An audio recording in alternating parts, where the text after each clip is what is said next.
निकुंज academy पाई में आप सभी का स्वागत है। आज आगे का वीडियो लेके आया हूँ मैं। आज का वीडियो है प्रेजेंट कॉन्टिन्यूअस टेंस। तो प्रेजेंट कॉन्टिन्यूअस टेंस छोटे बच्चों के लिए नहीं है, मैं आपको पहले ही बता दूं, ये क्लास 9th और 10th के सीबीएसई और आरबीएसई स्टूडेंट्स के लिए है। ठीक है, लाइक मेरे सामने आर्यन बैठा है तो वो 10th में है और आरबीएसई में, तो उसके लिए बहुत इंपॉर्टेंट पार्ट ये चल रहा है।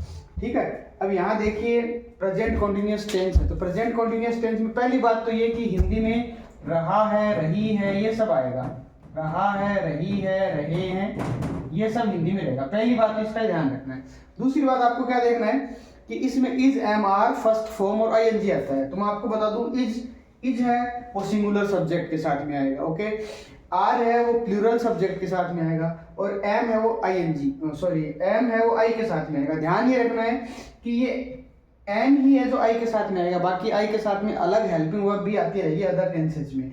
अब मैं आपको बता दूं, कुछ एडवर्ब्स होती है और उन एडवर्ब्स को देख करके हम ये पहचान सकते हैं कि इसमें हमें कौन सा टेंस फिल करना है। यही एडवर्ब आपकी हेल्प करेगी कि आपको कौन सा टेंस फिल करना है, कैसे फिल करना है। तो आपको मैं बता दूं, नाउ, नाउ ए डे, कुछ फ्रेजेस भी आएगी जैसे these days, at present, eight this time, at this moment, right now, at the moment. इस टाइप की कुछ फ्रेजेस भी आएंगे, कुछ एडवर्ब्स भी आएगी। ये एडवर्ब्स आपको ये हेल्प करेगी कि इसमें कौन सा टेंस आएगा।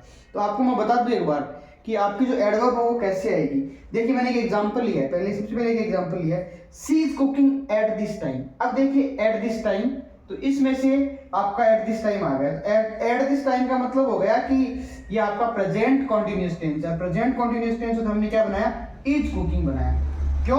क्योंकि सी सिंगुलर है और सिंगुलर के अकॉर्डिंग क्या आएगा, इज कुकिंग। और ये एट दिस टाइम है ना, ये हमें ये पहचान दे रहा है कि हमारा जो सेंटेंस है वो प्रेजेंट कॉन्टिन्यूअस टेंस का सेंटेंस है। नेक्स्ट, उसके बाद मैंने एक एग्जांपल लिया, are you writing a novel in these days. अब देखिए ये यस नो टाइप का क्वेश्चन है, are you writing a novel in these days. तो ये आपको ये पहचान दिलाएगा, इन दीज डेज किसी में भी आ रहे हैं तो आपके दिमाग में रहेगा कि इन दीज डेज आ गया। जैसे इन दीज डेज आए, आपको करना है present continuous tense.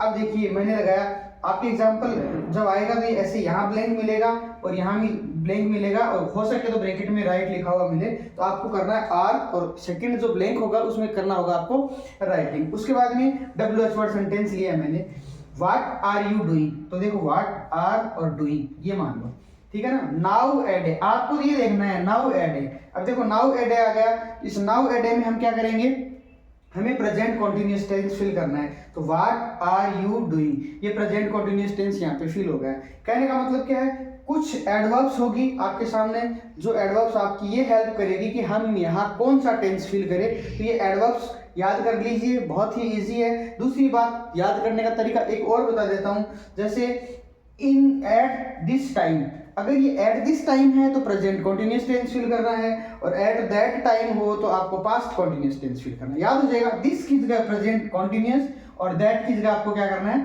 Past continuous. At that moment मतलब past continuous, was verb first form ING use करना है, ठीक है ना। इस तरह से आपको ये याद भी रह जाएगा कि दिस आए तो प्रेजेंट कॉन्टिन्यूअस और दैट आए तो past continuous. Okay, bye bye.